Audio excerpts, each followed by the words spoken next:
This conference will now be recorded. अद्य शनिवासरः अथवा मन्दवासरः वैशाख शुद्ध षष्ठी दिनांक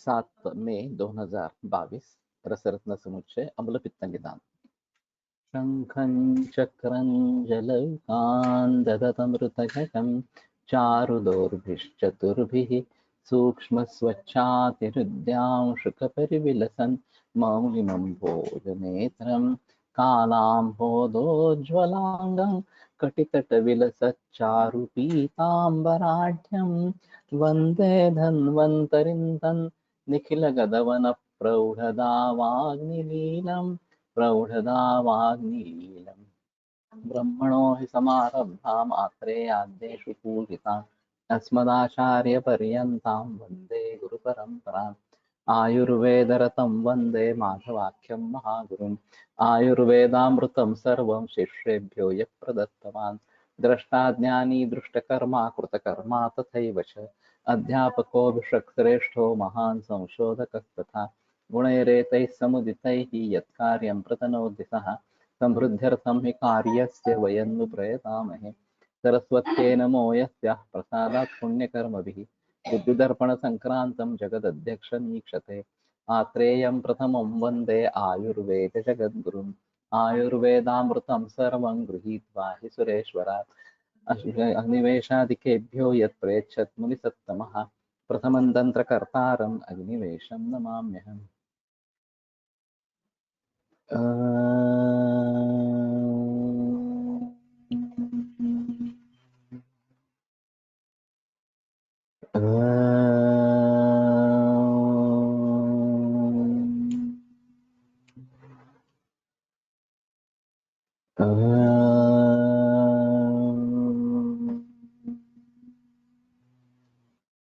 ओम शांति शांति शांति।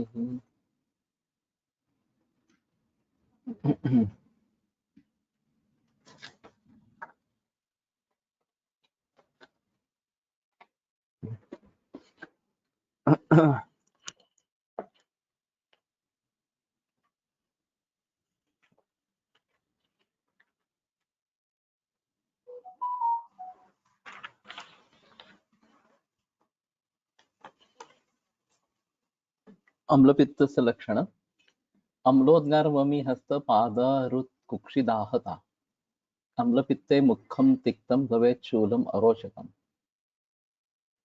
तो अम्लोद्गार या उसी का वमन अम्ल वमन हस्त पाद रुत् कुक्षि इसमें दाह मुखम तिक्तम और भवेत् शूलम अरोचकम और शूल और अरोचक ये अम्लपित्त के लक्षण इस प्रकार के हैं।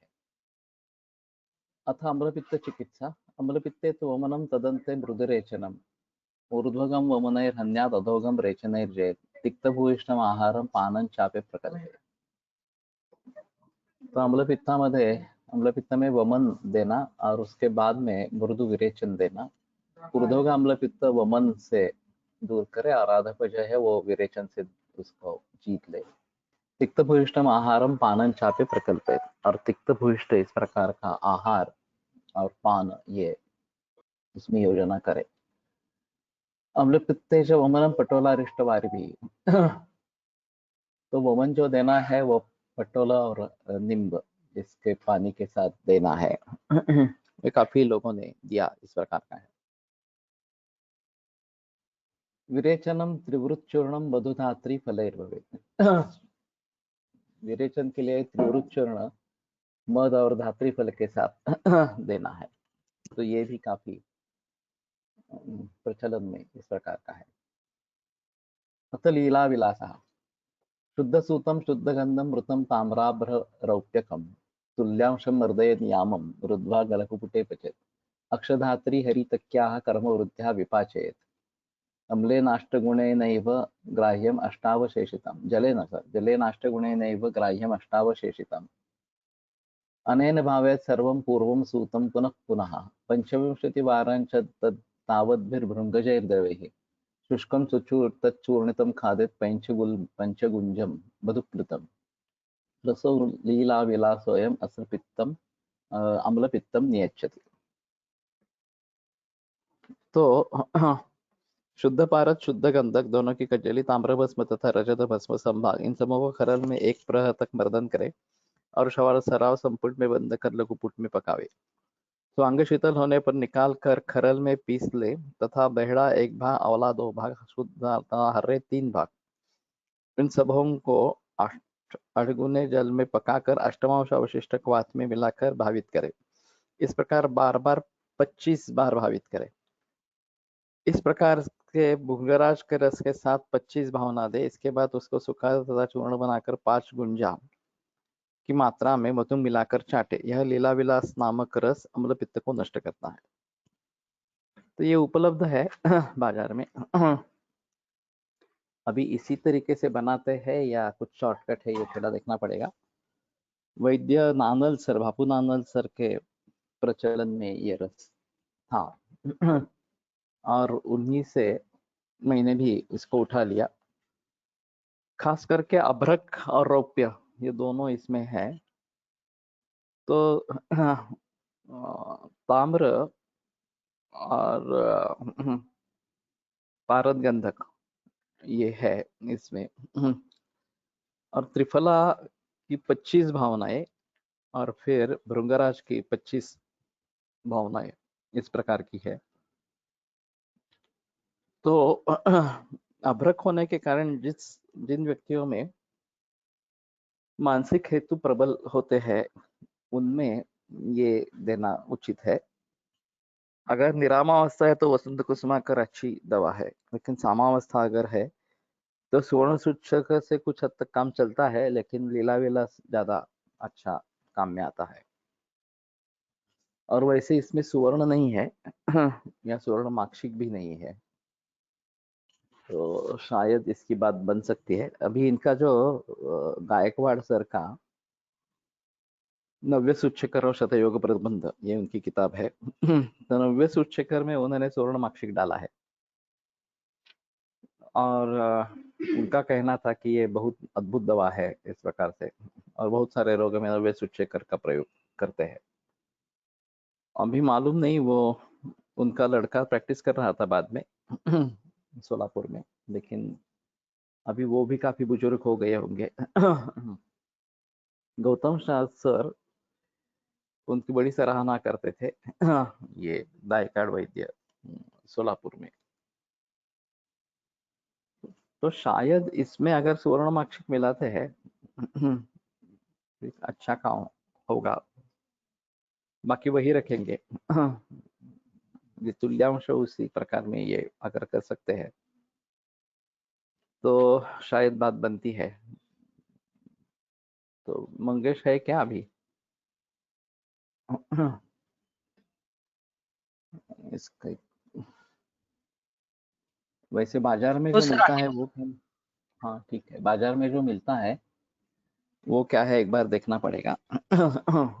और इसी पार्ट से बनता है या कुछ अलग पार्ट इस प्रकार का? इसमें फलश्रुति में केवल अम्ल पित्त यही बताया है। अतः कुष्मांड खंडम, कुष्मांड से रसस्य फलशतम तुल्यं गवां क्षीरकम धात्री चूर्ण पलाष्टकम लघुपचे यावत् कृतम पिंडितम धात्री तुल्यमितम फलार्धम अमृतम तद्लेहकम लेहयेत् ख्यातं कुष्मांड खंडं क्षपयति नितराम अबलवित्तम न चान्यत्। हाँ, तो कुष्मांड, हाँ,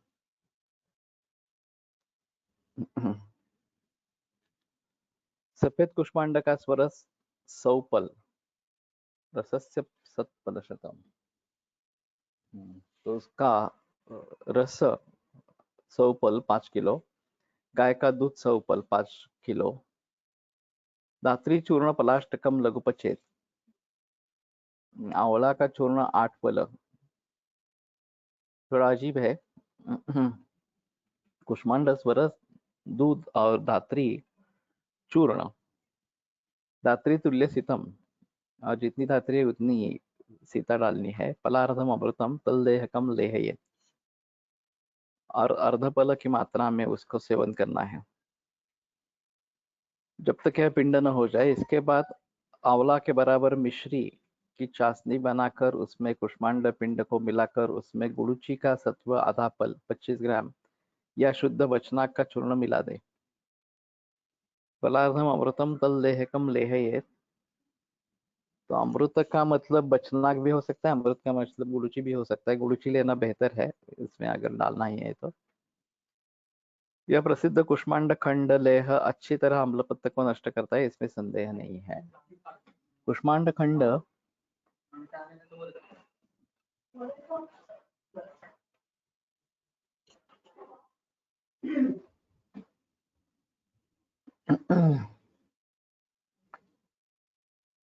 कुष्मांड खंड पाक या कुष्मांड खंड इस नाम से मिलता है, या कुष्मांड का रसायन इस नाम से मिलता है।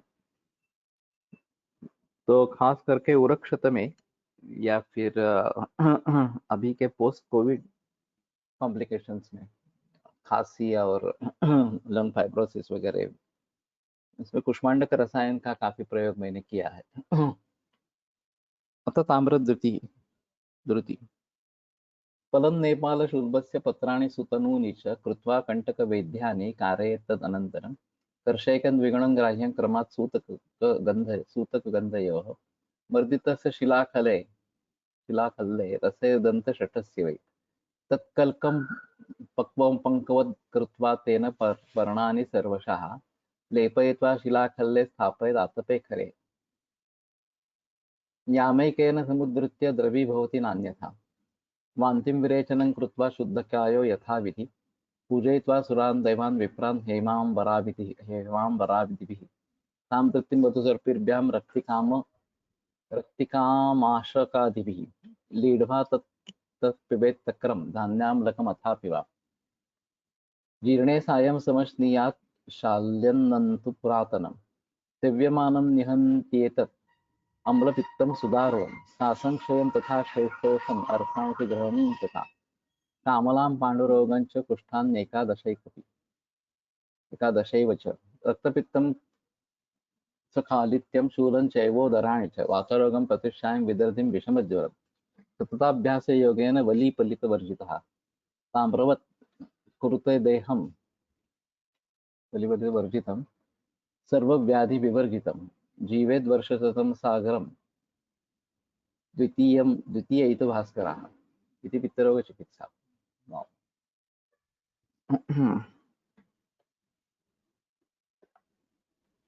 शुद्ध नेपाली ताम्र का कंटक वेदी पतला पत्र बनावे। इसके बाद शुद्ध पारद 1 कर्ष तथा शुद्ध गंधक 2 कर्ष, इन दोनों को पत्थर में खरल में रखकर दंतशठ जंबीरी नींबू के रस के साथ मर्दन करे और उस कल्क को पंख के समान बनाकर उससे ताम्र पत्रों को ऊपर चारों तरफ से लेप लगा दे और पत्थर के खरल में रखकर तेज धूप में रख दे। 1 प्रहर रखने के बाद यह द्रुत हो जाता है।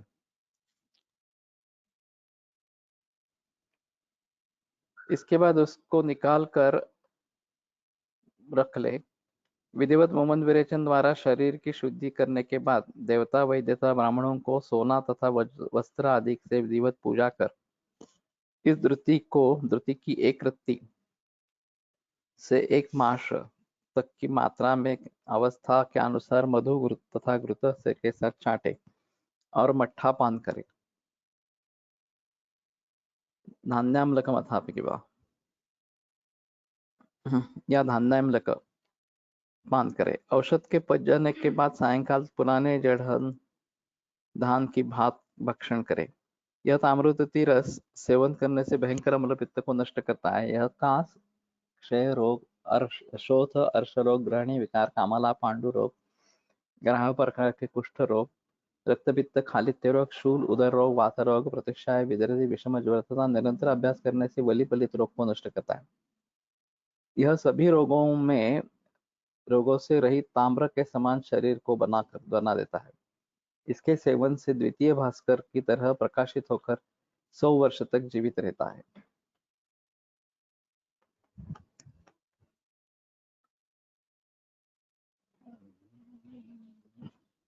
तो ये द्रुति के फॉर्म में ही रहता है, ऐसा है। वैसे बनाने में थोड़ा सिंपल है, मालूम नहीं किस प्रकार से बनता है।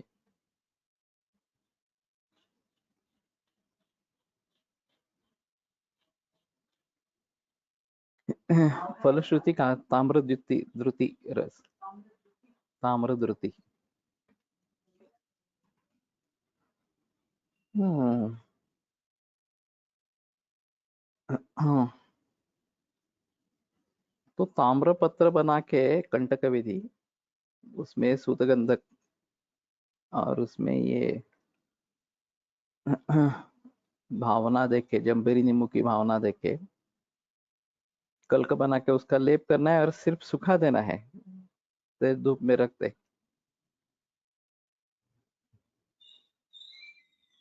थोड़ा अजीब है, करके देखना चाहिए। किसी ने प्रयोग देखा है क्या इसका? हम्म,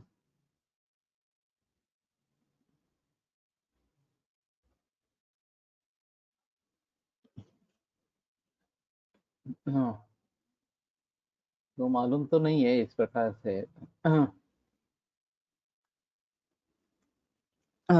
ताम्र द्रुति।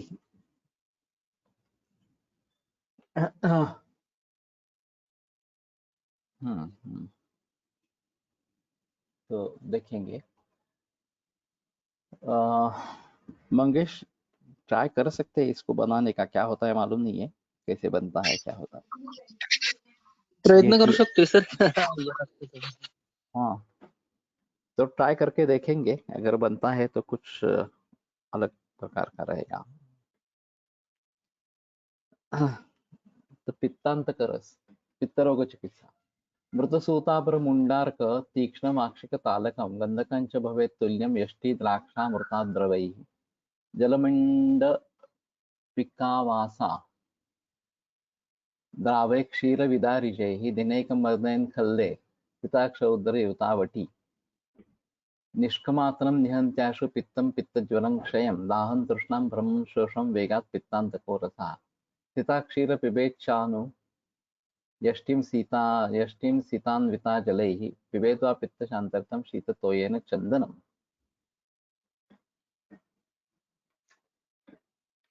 पारद भस्म, रस सिंदूर, अभ्रक भस्म, मुंडलोह भस्म, ताम्र भस्म, तीक्ष्ण लोह भस्म, सर्वमाक्षिक भस्म, हरताल भस्म तथा शुद्ध गंधक संभाग, इन सबों को खरल में एकत्र कर मुलेठी, मुनक्का, गुड़ुची, जलमंडपिका, वारिवर्ण जलकुंभी,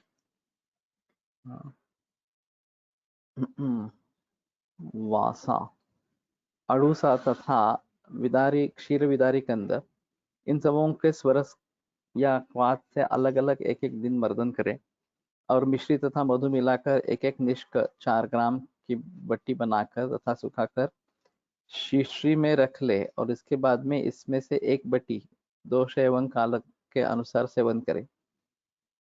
यह पित्तांतकरस, पित्त विकार, पित्त ज्वर, क्षय रोग, दाह, प्यास, भ्रम तथा शोथ रोग को शीघ्र ही वेगपूर्वक नष्ट करता है। इसके सेवन काल में मिश्री तथा दूध पान करें। मिश्री मिलाकर मुलेठी का चूर्ण जल के साथ सेवन करें अथवा पित्त की शांति के लिए शीतल जल के साथ चंदन का चूर्ण या क्वाथ सेवन करें।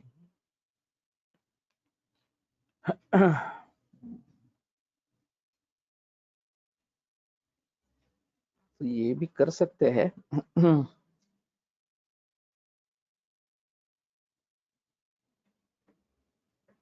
कुछ ही लोग ऐसे होते हैं कि जिनमें एकांत पित्त दिखाई देता है। बनाने में ज्यादा मुश्किल नहीं है।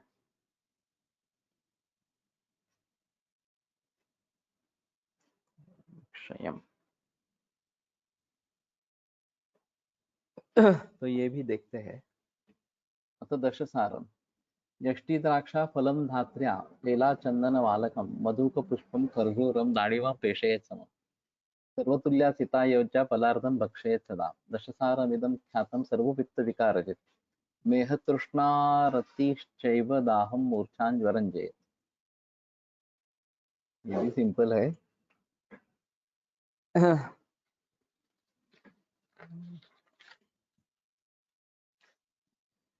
मुलेठी, मनुक का धात्री फल, इलायची, चंदन, सुगंध वाला, महुआ का फूल, खजूर तथा अनार का फल, संभाग इन सबों को चूर्ण बना ले और चूर्ण के बराबर मिश्री मिलाकर एक पलक 50 ग्राम की मात्रा में हमेशा सेवन करे। यह दशसार नामक चूर्ण है और सभी प्रकार के पित्त विकारों को दूर करता है।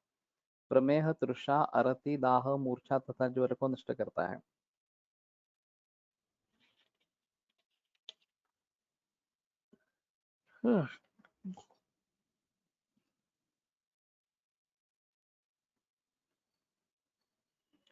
पलार्धम बताया है। पलार्धम का मतलब 20 ग्राम हो गया, यानी 50 ग्राम कैसे किया है इन्होंने, एक पल कर दिया इसका।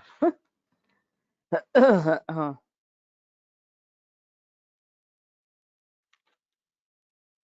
मेह तृष्णार्तिश्चैव दाहम मूर्छान ज्वरं जयेत।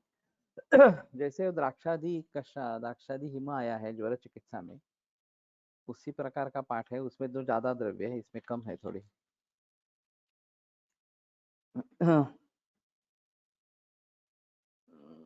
तो ये भी बनाने में आसान है और प्रयोग करने में भी आसान है, दशसार चूर्ण। तो ये तो बना सकते हैं उसमें। और मेह तृष्णा अरतिश्चैव दाहम मूर्छान ज्वरं जयेत।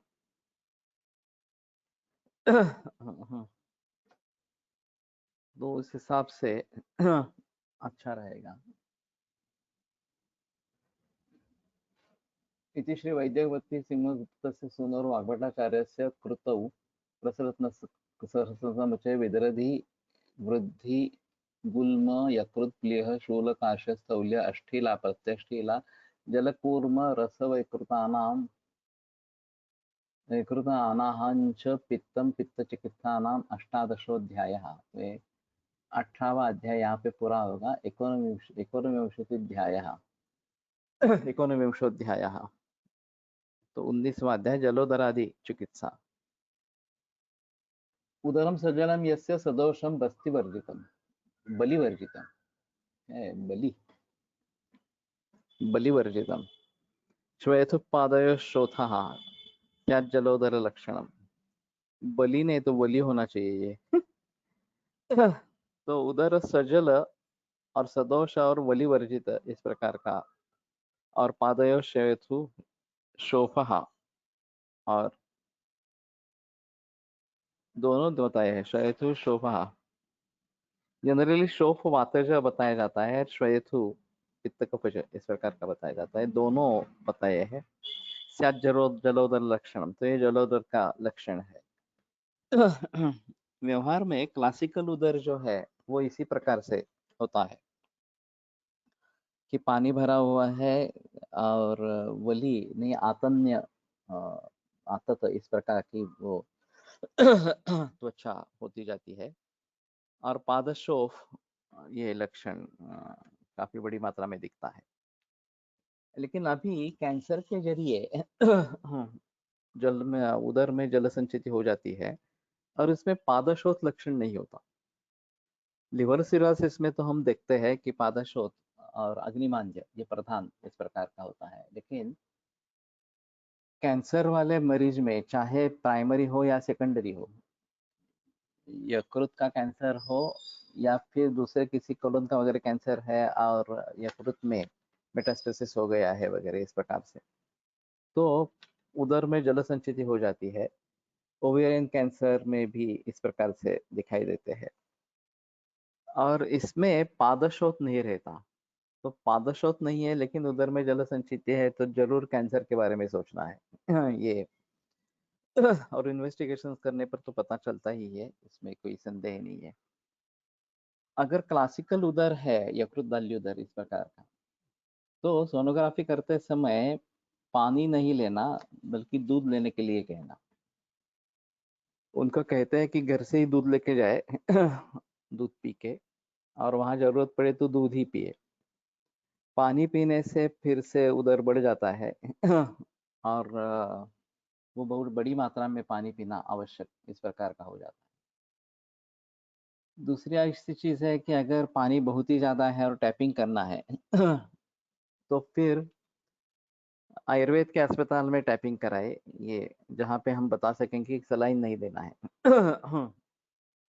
नहीं तो अस्पताल में दाखिल करते ही सलाइन शुरू हो जाता है और उससे पानी फिर से बढ़ता है। तो ये बात ध्यान में रखनी है। ऐसे मरीजों को केवल दूध के ऊपर रखना, पानी भी नहीं देना, ये अहम चिकित्सा है। तो वो करने के लिए मरीज तैयार नहीं है तो हम छोड़ देते हैं कि मैं ट्रीटमेंट नहीं करूँगा, ऐसा मैं बताता हूँ। अगर ये करने के लिए तैयार है तभी ट्रीटमेंट देते हैं। अरे काफ़ी मुश्किल मामला होता है, जबकि मानसिक कारण इसमें मूल में होंगे और लिवर सिरोसिस होगा। मद्यपान करने वाले में होता है, लेकिन वो थोड़ा आसान है मानसिक कारणों के हैसियत से देखा जाए तो ऐसी स्थिति में केवल दूध पे रखना, पानी भी नहीं देना, ये अहम इस प्रकार की चिकित्सा होती है। उदरम वात संपूर्णम सव्यथंच कुशांगता मुहुर्मुहुर श्वसत्येवं तत्वातोदर लक्षणम। तो वात संपूर्ण, ये बात भी होती है कि आध्मान ज्यादा है या पानी ज्यादा है। ये पर एब्डोमेन एग्जामिनेशन से भी ध्यान में आ सकता है। कई बार ऐसा देखा गया है कि एलोपैथी ने कहा है कि नहीं टैपिंग आवश्यक है, और देखने पर पता चलता है कि गैसेस एक्सटेंशन डिस्टेंशन ज़्यादा है, तो गैस कम हो जाता है तो थोड़ा रिलीफ आ जाता है और फिर टैपिंग करने की ज़रूरत नहीं पड़ती इस प्रकार से।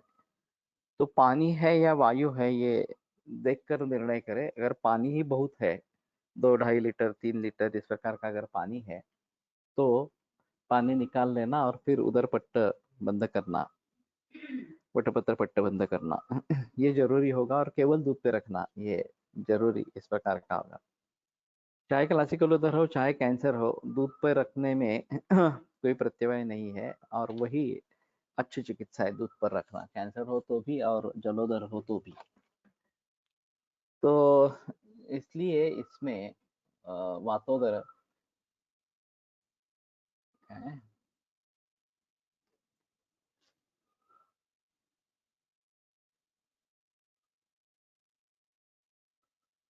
अर्थात उदर पांडु शोफ कामला कुंभ कामला हलिमक चिकित्सा। अच्छा ठीक है। श्री जीमूतकादि गुटिका।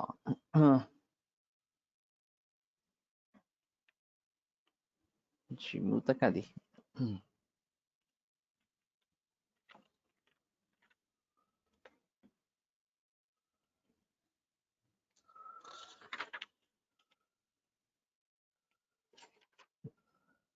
यहाँ तो कहीं नहीं है ये।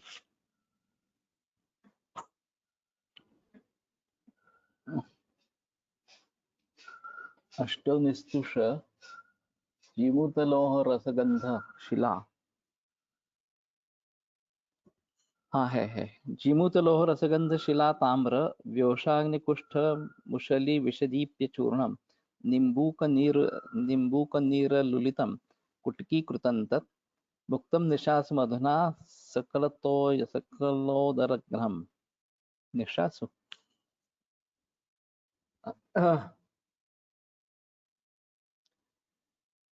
अभ्रक भस्म लोह भस्म शुद्ध पारद शुद्ध गंधक मनशील हरताल भस्म ताम्र भस्म व्योष त्रिचित्र कूट चूर्ण, कुष्ठ है।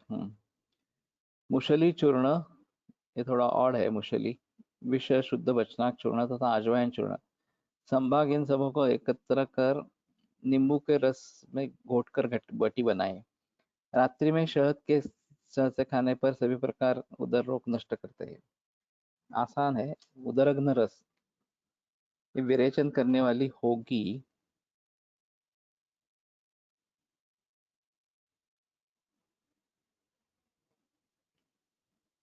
जीमूत का मतलब नींबू का क्या है? नींबू का रस लुलितम, जीमूत का भाषांतर आया ही नहीं है। जीमूत का अभ्रक भाषांतर किया है। जीमूतम अभ्रम। हाँ। तो अभ्रक लोह पारद गंधक मनशिला हरताल, नहीं हरताल नहीं है, हरताल भी है। ताम्र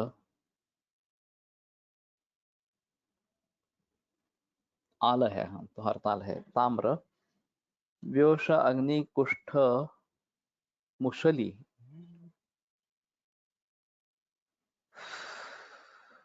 मुशली मालूम नहीं है, हाँ मुशली का रोल क्या रहेगा।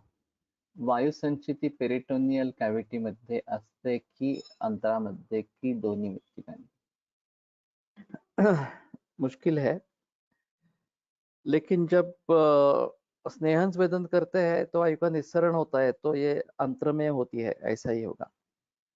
पेरिटोनियम में अगर होगी तो निकलना मुश्किल है, उसका बाहर निकलना मुश्किल है। पानी का संचय जो पेरिटोनियल कैविटी में होता है और ये ऊजिंग जैसा होता है। अब ये पता नहीं है कि इस प्रकार से वायु भी ऊज आउट होकर पेरिटोनियम में आता है क्या, लेकिन देखा या सुना तो नहीं है कि इस प्रकार से वायु से वायु पेरिटोनियम में आ गया है इस प्रकार से। तो संभवतः ये आंतों में ही रहते हैं, कोलन में ही होता है। और जब अनुलोमन हो जाता है तो काफी रिलीफ इस प्रकार से मिलता है। तो ये भी बनाने में ठीक है, ज्यादा कुछ नहीं है। भुक्तम निशासु ये थोड़ा अजीब है, रात में देने के लिए कहा है। और उसे विरेचन वगैरह सब कुछ नहीं करना है, पाचन दीपन ही है ये।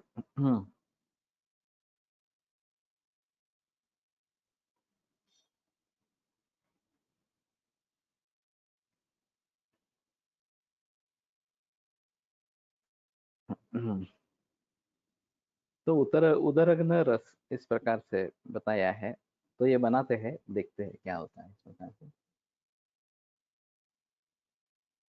अथो विनोद विद्याधर,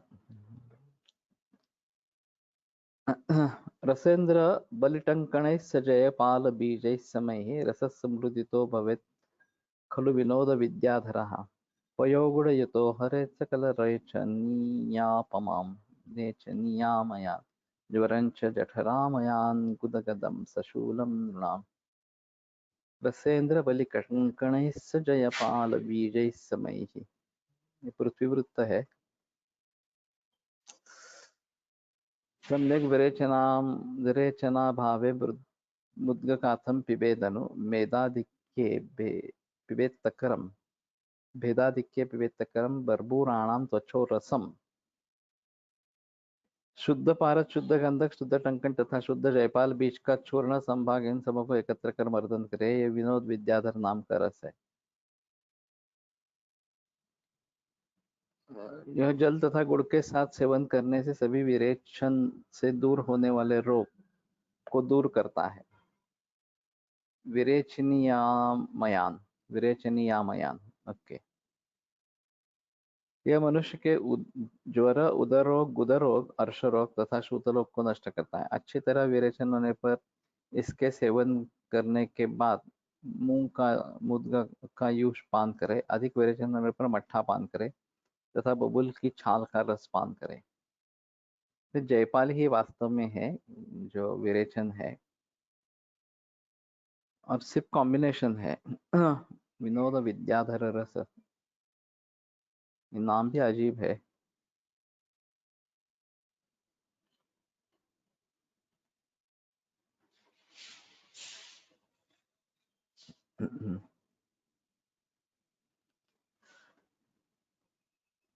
विनोद विद्याधर,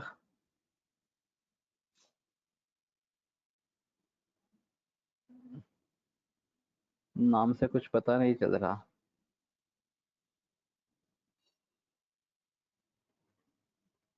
सम्यक विरेचना भावे मुद्गत गाथम पिबेद,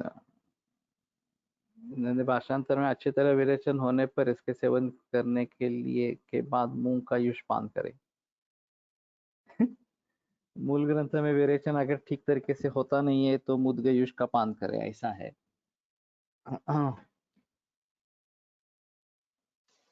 विरेचना भावे ऐसा ही, मुद्ग गाथम पिबेद अनु मेधा भेदाधिक्य पिबेत तक्रम, अगर अतिसार ज्यादा होता है तो तक्र या बर्बूरण त्वच इस प्रकार का लेना है।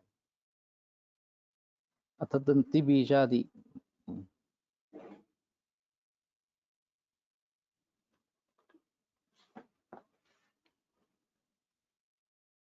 अष्टौ निस्तुषदन्ति हाँ, सुरेचनकरसः अष्टौ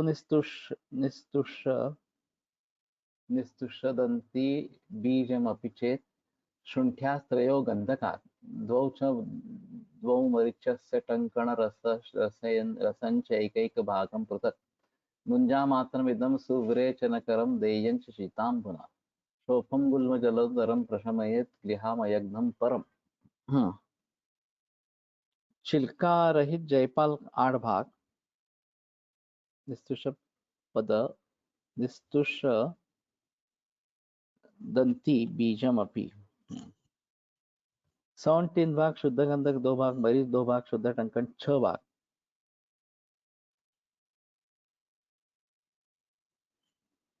द्वौ च मरीचस्य टंकण रसम च एक भागम पृथक। 6 भाग कहाँ से लाया? तथा शुद्ध पारद 1 भाग इन सबों को टंकण रस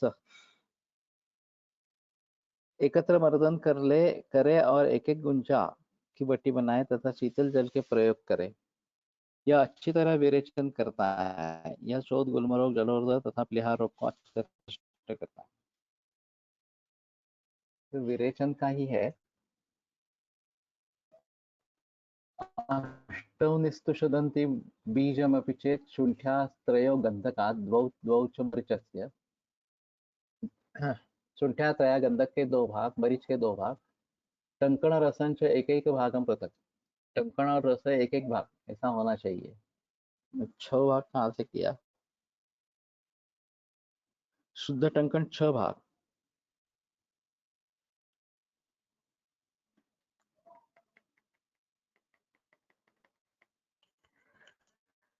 हाँ तो भाषा ठीक नहीं लग रहा।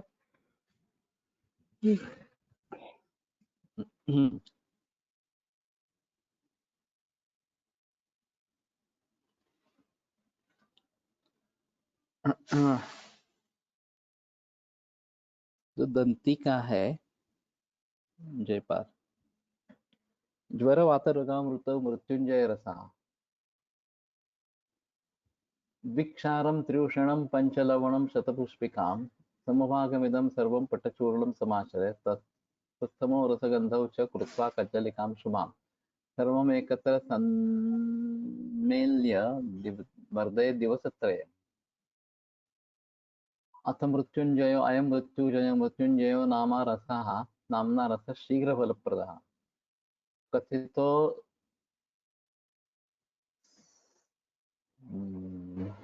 सर्यलार्येण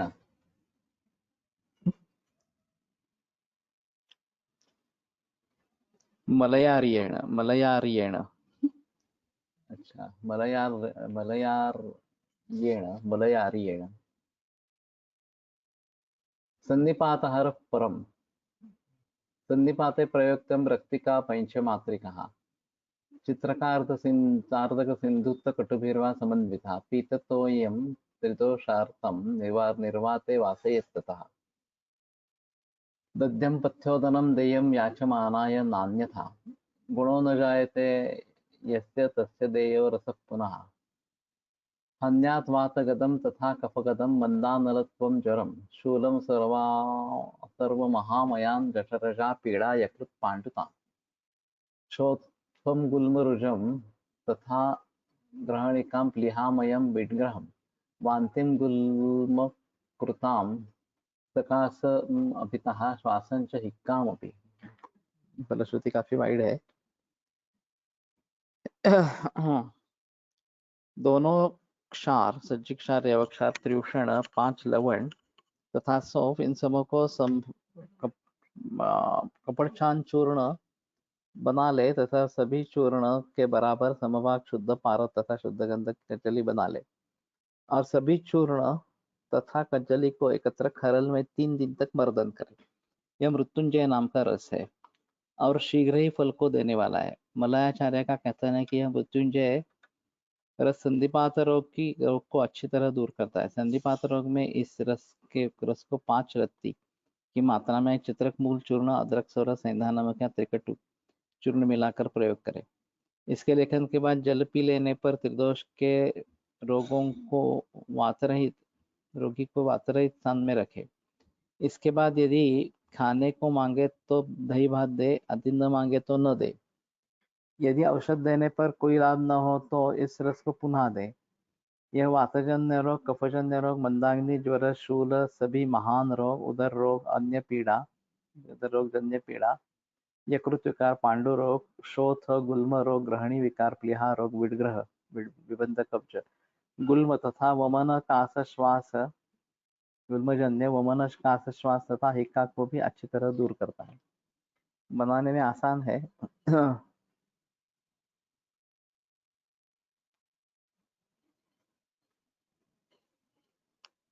महामृत्युंजय रस मिलता है बाजार में, उसमें और इसमें क्या फर्क है देखना पड़ेगा, लेकिन वो भी विरेचन करने वाला है वास्तव में महामृत्युंजय। और विरेचन के लिए प्रयोग में लाया भी जाता है। लेकिन एक अजीब बात मैंने देखी है कि सांधिपाती के ज्वर में महामृत्युंजय रस काफी बड़ी मात्रा में 2-2 गोली 2 या 3 बार इस प्रकार से भी देते हैं और उसके विरेचन कुछ भी नहीं होता है। ये भी देखा है। तो ये बड़ा अजीब है। कोलटकर सर को टाइफाइड हुआ था और वो काफी दिन तक चला था। तो उसमें जो मुख्य दवाइयाँ थी वो लक्ष्मी नारायण रस, महामृत्युंजय रस, स्वर्ण सूचकर और लक्ष्मी विलास, ये 4 दवाइयाँ ही चल रही थी। उसमें ज्वर वेगोदिक तृष्णा प्रलाप श्वसनम भ्रमा, ये जो पश्चिमान ज्वर के लक्षण है ये भी दिख रहे थे। और मामा जोशी की ट्रीटमेंट चल रही थी उस समय में। हाँ। और जब इनका प्रलाप शुरू हुआ तो मैं घबरा गया, मैं सेकंड ईयर में था शायद। हाँ। तो मैंने मामा जोशी से पूछा तो बोले नहीं ठीक है, ये होगा शांत, इस प्रकार से। और उसी तरीके से उसको 3 सप्ताह लगे ज्वर शांति होने के। 102 104 इस प्रकार का ज्वर हर दिन था, 102 से 104 के बीच में। और हम सभी घबरा गए थे कि क्या होने वाला है इस प्रकार से। लेकिन इन्हीं दवाइयों से धीरे धीरे वो शांत होता गया। और बाद में पूरे शरीर पर रैश जैसा उत्पन्न हुआ। तो जुएकर से सर ने पूछा था, तो जुएकर ने उस समय में मेरे ख्याल में यष्टि मधु घृत या महातिक्त का घृत ये ओदन के साथ लेने के लिए कहा था, और वो लेने के बाद तुरंत ये रैश कम हो गया था। तो ये भी एक अजीब मामला है। तो लेकिन उनको महामृत्युंजय इतनी मात्रा में चालू था, फिर भी मल परिवर्तन भी नहीं होता था, क्रूर कोष्ठ ही था और पचन नहीं था। यही सबसे बड़ी बात थी उस समय में।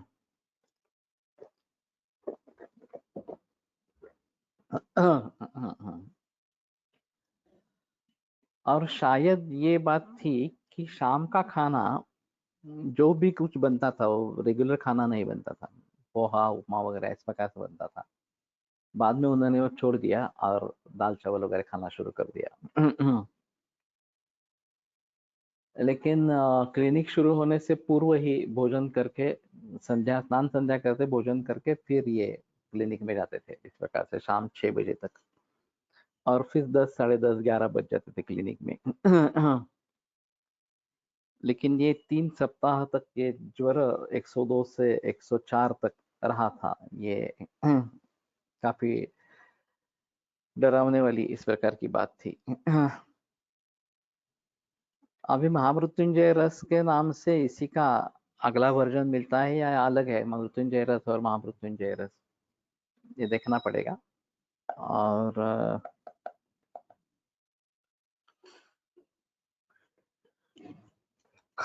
पारद गंधक कज्जली की मात्रा भी काफी है।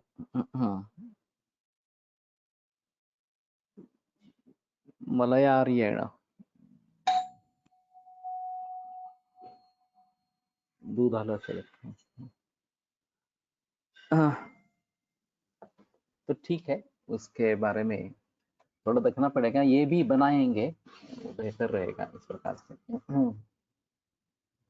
उदर विरेचन विधि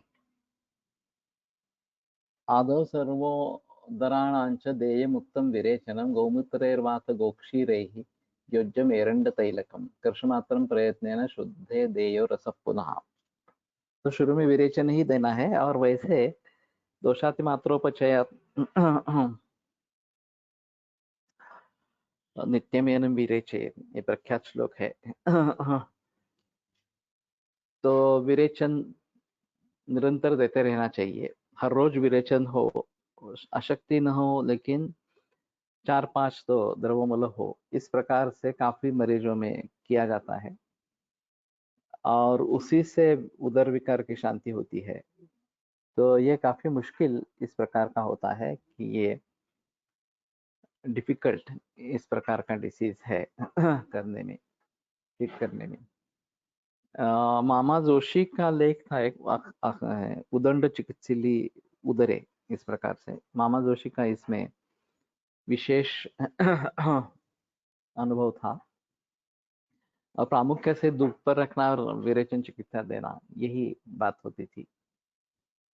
तो लिवर सिरोसिस के उस जमाने में ज्यादा पेशेंट थे, कैंसर के नहीं होते थे उस जमाने में उतने पेशेंट, लेकिन विरेचन करते रहना है, दूध के साथ एरेंडेल या गौमूत्र के साथ एरेंडेल इस प्रकार के देना है। कर्षमात्रम प्रयत्न शुद्धे देय रस पुनः, और फिर शुद्ध होने के बाद ये रस देना है। त्रैलोक्य सुंदर रसा शुद्ध रोज विरेचन होऊन गोदुग्ध गुददाह पाखादि उपद्रव दिखतात का नहीं होते हैं। अगर आपका निदान अवस्था सही है तो कुछ भी नहीं होता है, विरेचन होके होके ही ये कम होने लगते हैं, ऐसा है। और खास करके जब उदर में जल संचित हो तो विरेचन ही देना है। आजकल वाटर एनिमा डेली लेते ऐसे कुछ पेशेंट आ रहे हैं, उनके बारे में कैसे विचार करें? इसको तो कॉन्स्टिपेशन के जरिए ही देखना है और मूल रूप में इसमें पचन नहीं अच्छा होता, और पचन नहीं होता है इसलिए मलावष्टम्भ होता है। अगर पाचन दीपन चिकित्सा करेंगे तो इसमें लाभ हो जाता है। और कुछ अजीब मरीज ऐसे भी देखे हैं कि वाटर टैप को, नल को सीधा ये ट्यूब लगाते हैं और सीधा गुद में लेते हैं, पानी छोड़ के फोर्सफुली पानी अंदर निकल जाता है, सिर्फ ये टैप वाटर इस प्रकार से अंदर निकल जाता है और फिर इवैक्यूएशन होता है। लेकिन ये रूक्षता को बढ़ा देने वाला इस प्रकार का है। तो वास्तव में पाचन दीपन करके फिर स्नेह बस्ती और जहाँ जरूरत हो वहां निरोह बस्ती देना, ये ज्यादा बेहतर इस प्रकार का है। और इस प्रकार से पानी के बस्ती देना, ये निसर्गोपचार में करते हैं, पानी की बस्ती इस प्रकार से देते हैं। लेकिन हमारे हिसाब में स्नेह डालना जरूरी है। निरोह भी देते हैं तो भी उसमें स्नेह डालना जरूरी है। और वात के लिए 1/4, पित्त के लिए 1/6 और कफ के लिए 1/8, लेकिन स्नेह होना ही है, इस प्रकार से बताते हैं। तो ये बात ध्यान में रखनी है कि रूक्षता नहीं बढ़े, ये देखना चाहिए। त्रैलोक्य सुंदर रस शुद्ध सूत्रम तथा गंधम वृतापरम सैंधवम विषम कृष्णजीरम विडंगंच गुड़िचि सत्व चित्रकम एला चैव यवक्षारम प्रत्येकम स्याद रसार्धकम दिनम निर्गुंडिका द्रावैः बीजपूर्वरसैर्दिनम मर्दय चोषयत योयम रसस्त्रैलोक्य सुंदरा गुंजाद्वयम घृतैर्लेह्यो वातोदर कुलांतका फलमेकं चित्रमूलं द्विर्गोमूत्रैश्चतुर्जलैः पाच्छं यावत् भवेत् कल्कं घृतं कल्कञ्च योजयेत् वल्लैकञ्च व्यवक्षारं क्षिप्त्वा पक्वावतारे तत् कर्षैकं विवेच्चानुस्निग्धम् उष्णं च भोजे।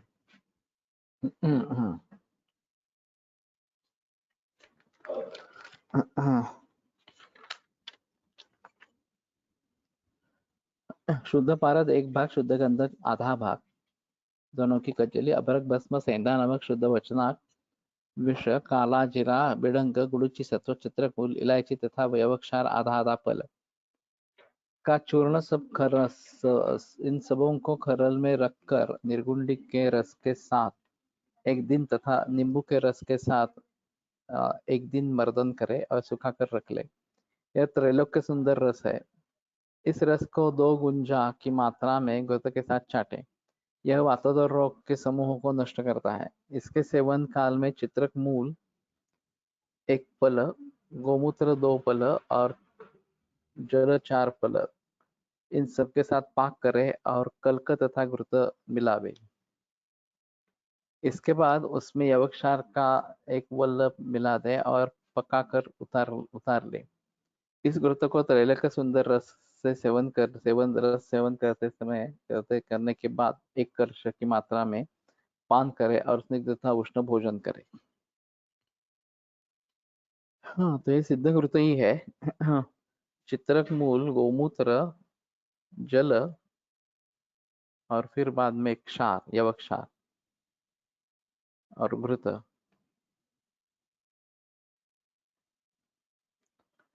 तो त्रैलोक्य सुंदर रस ज्यादा बनाने में मुश्किल नहीं है।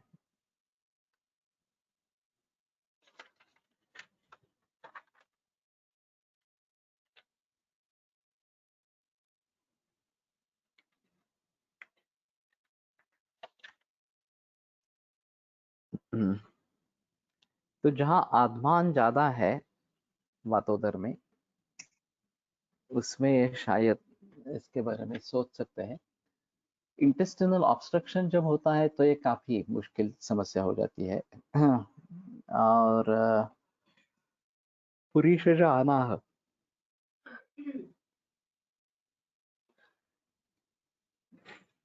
पेट फूल जाता है, काफी दर्द होता है, तो ये थोड़ी मुश्किल सी बात होती है। तो इसमें स्वेदनम पुरुषम या अदरक रस नाभि वृक्षे और उधर को एरंडी का तेल लगा के सेकना, ये काफी फायदेमंद इस प्रकार का होता है।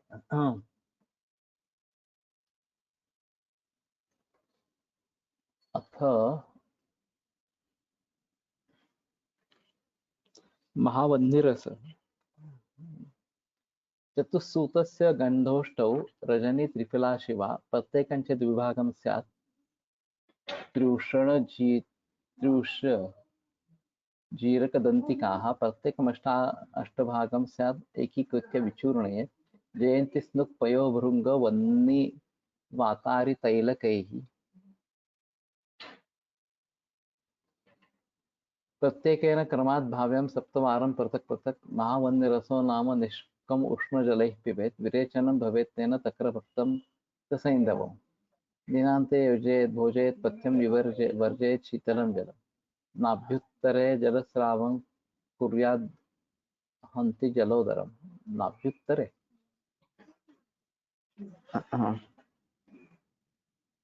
शुद्ध पारद 4 भाग, शुद्ध गंधक 8 भाग, इन दोनों की कज्जली, हल्दी त्रिफला तथा हर्रे प्रत्येक 2-2 भाग।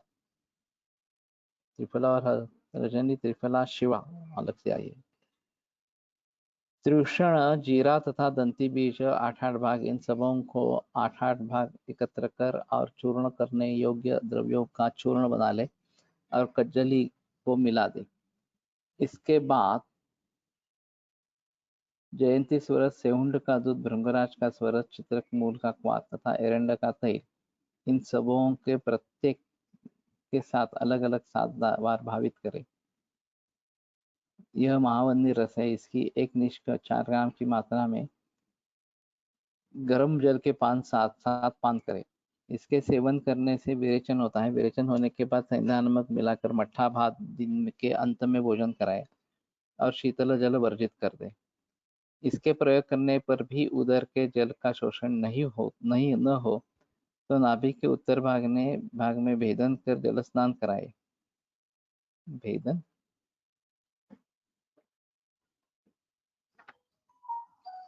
दिनांते नाभ्युत्तरे जलस्रावं कुर्यात् हन्ति जलोदरम।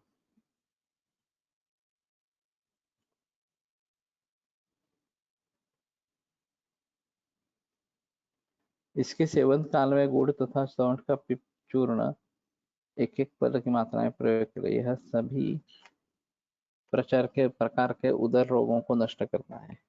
ये बात में ध्यान में नहीं आई। नाभि उपरी जलम श्राव्यम, नाभ्युत्तरे जलम श्राव्यम कुर्यात् हन्ति जलोदरम। टीका करने को देखा है। नाभ्युत्तरे जलस्रावं कुर्यात्, नाभि अधोदर अधो नाभे है अधो देशे व्रीमुखेन शस्त्रेण जलम श्रावे। तो उत्तर का मतलब ऊपर इस प्रकार का होना या नीचे ही, जैसे ये रेगुलर टाइपिंग करते वही विधि है। रसरत्नाकरे अयम वह्नि वीर्य रसा इति प्रसिद्धम। ओके।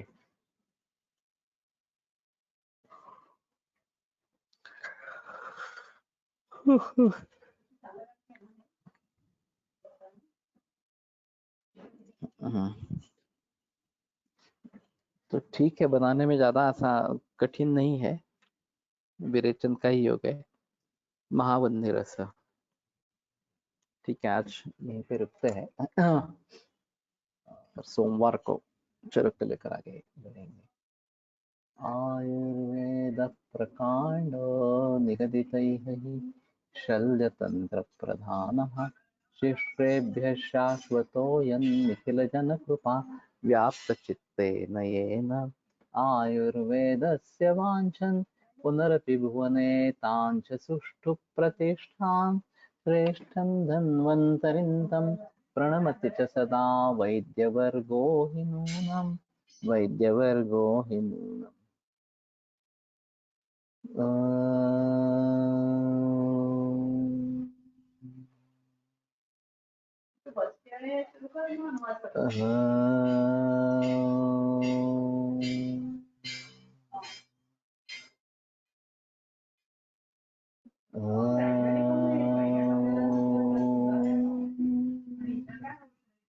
ओम शांति शांति शांति। विरम्यते व्याख्यान व्यापारा सोमवासरे